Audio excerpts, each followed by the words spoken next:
The focus for investigators, that terrifying nosedive off New Zealand that injured dozens.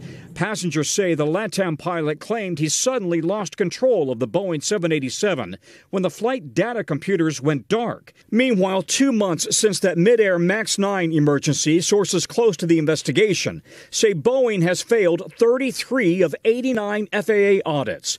The FAA confirming it identified non-compliance issues in Boeing's manufacturing process control, parts handling and storage, and product control. While in South Carolina, a coroner says former Boeing whistleblower John Barnett took his own life before his upcoming trial against the company. In 2019, Barnett told NBC News Boeing was putting profits ahead of safety. From day one, it's just all been about schedule and hurry up and just get it done, push the planes out.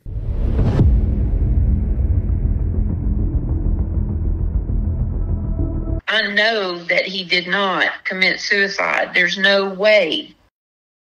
First tonight, our investigative reporter Ann Emerson has new information in the death of Boeing whistleblower John Barnett.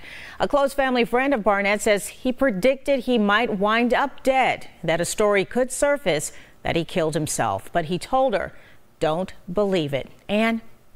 Tessa, Barnett's family friend Jennifer said they had talked about this exact scenario playing out, but his words seemed like a premonition. He told her, don't ever believe it. I knew John because his mom and my mom are best friends. And so over the years, get-togethers, birthdays, celebrations, and, whatnot, we've all got together and talked, and, that's how we really know each other. And when Jennifer needed help one day, Barnett came by to see her. They talked about his upcoming depositions in Charleston. Jennifer knew he filed an extremely damaging complaint against Boeing. He says the aerospace giant retaliated against him when he blew the whistle on unsafe practices. For more than 30 years, Barnett was a quality manager. He'd recently retired and moved back to look after his mom in Louisiana. He wasn't concerned about safety because I asked him, I said, aren't you scared?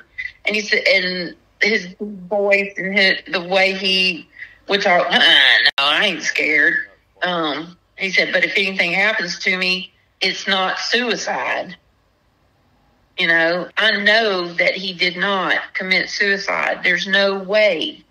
He loved life too much. He loved his family too much. He loved his brothers too much to put them through what they're going through right now.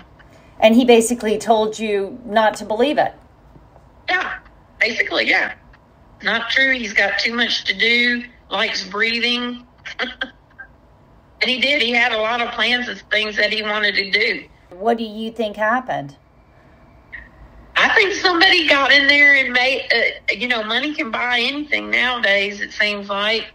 And there's a lot of evil in this world. I think somebody didn't like what he had to say and wanted to shut him up and didn't want it to come back on anyone, so that's why they made it look like a suicide. The last time she saw Barnett, it was at her father's funeral in late February. He was one of the pallbearers. Sometimes family and friends referred to him by his middle name, Mitch. I think everybody is in disbelief and can't believe it.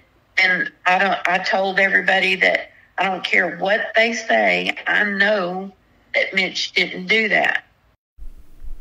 And just because Mitch Barnett is dead doesn't mean this case won't move forward.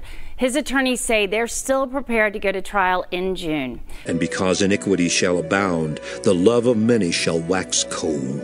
The wicked shall do wickedly, and none of the wicked shall understand, but the wise shall understand.